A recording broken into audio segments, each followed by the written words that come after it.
Bonjour.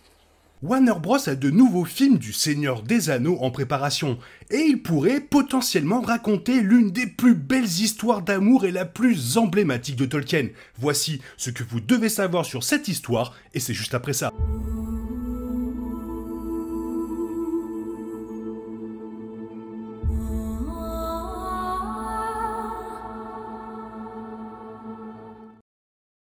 La trilogie cinématographique de Peter Jackson a raté de nombreux aspects de l'histoire sur la Terre du Milieu, ce qui signifie plusieurs possibilités pour les mystérieux nouveaux films. Une de ces histoires est d'une grande importance dans le canon du Seigneur des Anneaux et dans la vraie vie de Tolkien, et pourrait donc signifier l'opportunité parfaite pour une prochaine étape percutante pour la franchise. Bien que l'on sache peu de choses sur la prochaine série de films de Warner Bros, le studio a annoncé que les nouveaux films du Seigneur des Anneaux couvriraient des aspects des livres originaux de Tolkien qui ne sont jamais entrés dans les films de Peter Jackson. Cela pourrait signifier beaucoup d'histoires, surtout si l'on considère l'histoire complexe que l'auteur a décrite tout au long de ses œuvres. Les nouveaux films peuvent couvrir les aventures d'Aragorn et de Gandalf à la recherche de Gollum, l'arrivée de l'Istari en Terre du Milieu, ou même un remake plus approfondi de toute la trilogie du Seigneur des Anneaux. Cependant, une possibilité encore meilleure serait l'histoire d'amour de Beren et Lúthien, car c'est la plus grande histoire d'amour de Tolkien dans la Terre du Milieu. Bien que l'histoire de Beren et Lúthien se soit déroulée bien avant les événements du Seigneur des Anneaux, elle avait toujours une grande importance dans les livres originaux de Tolkien. Elle a été mentionnée à plusieurs reprises tout au long du voyage de Frodon et a été racontée en entier par Aragorn pendant que lui et les Hobbits se reposaient au Mont Venteux. En dehors de cela, l'histoire a également été vue dans The History of Middle-earth et The Silmarillion de Tolkien, puis adaptée dans son propre livre Beren et Lúthien par Christopher Tolkien, publié en 2017. L'histoire, qui se déroule au premier âge de la Terre du Milieu, suit un homme, Beren, et une femme, elfe, Lúthien, alors qu'ils se battent pour être ensemble. Le père de Lúthien a désapprouvé leur amour, alors, comme pris pour la main de sa fille, il a ordonné à Beren de récupérer un Silmaril du Seigneur des Ténèbres, Melkor. C'était une tâche apparemment impossible et on s'attendait à ce que Beren meure dans l'effort. Mais cela ne l'a pas empêché d'essayer. Lui et Lúthien se sont lancés ensemble dans un voyage ardu, et bien que Beren ait miraculeusement réussi à voler le Silmaril, il a été tué par le grand loup Carcharas dans le processus.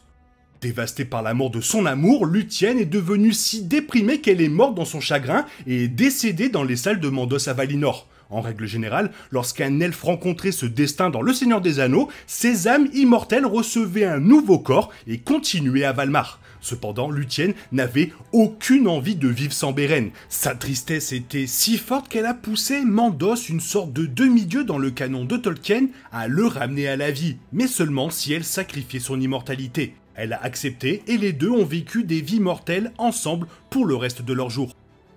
Bien sûr, les fans trouveront l'histoire de Beren et Lúthien familière puisqu'elle est très similaire à celle d'Aragorn et Arwen. Bien que l'appariement des elfes et des hommes ne soit pas aussi interdit dans les livres que dans la trilogie de Peter Jackson, il a toujours été considéré avec un sens de la tragédie dans le canon de Tolkien.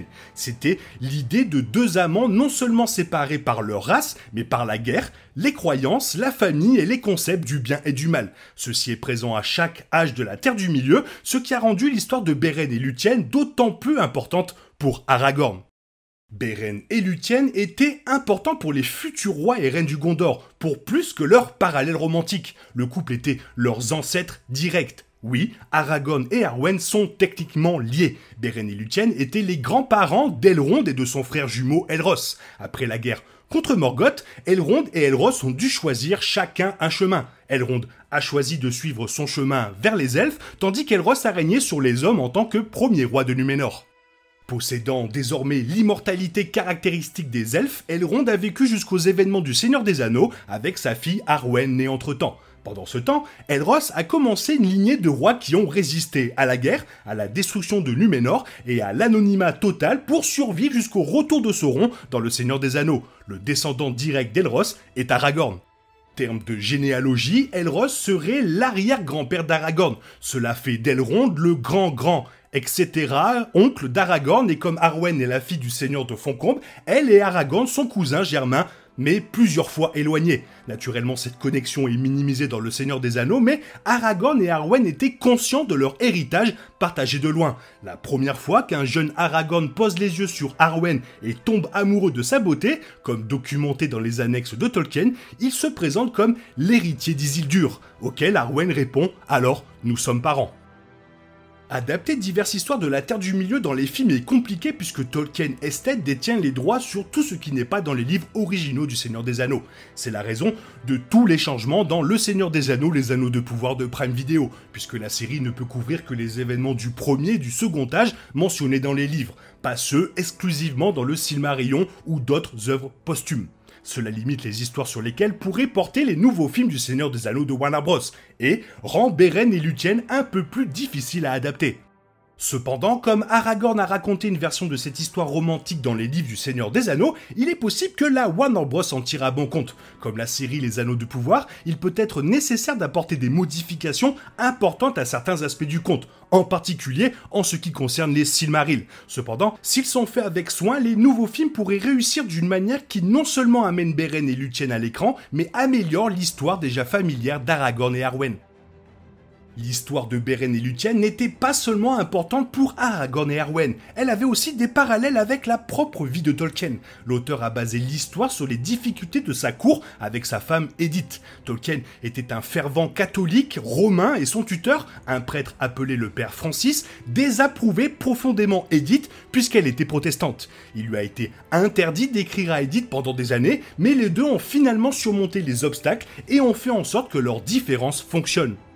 S'il y avait le moindre doute qu'il ait écrit l'histoire de Beren et Lúthien sur la base de sa propre romance, elle a été dissipée lorsqu'il a fait graver le nom Lúthien sur sa pierre tombale. L'importance de Beren et Lúthien dans la vie réelle de Tolkien l'a rendu d'autant plus important pour les fans, ce qui signifie que les enjeux seraient encore plus importants si Warner Bros décidait de les utiliser comme sujet pour ses nouveaux films. Le prochain plan pour Le Seigneur des Anneaux pourrait être un cauchemar de Tolkien, car un public passionné ne pardonnera probablement pas trop de modifications au conte canon. Bien sûr, la même chose est souvent vraie pour toute adaptation d'écran du Seigneur des Anneaux, donc Warner Bros devra faire preuve de prudence malgré tout. Et voilà pourquoi cette histoire est la plus belle de Tolkien. Toi, qu'est-ce que tu en penses? Fais-moi part de ton avis dans la zone commentaire, sinon il est temps pour toi de retrouver le cours normal de ta vie. On se retrouve demain pour une nouvelle vidéo. Bisous bisous, bye bye.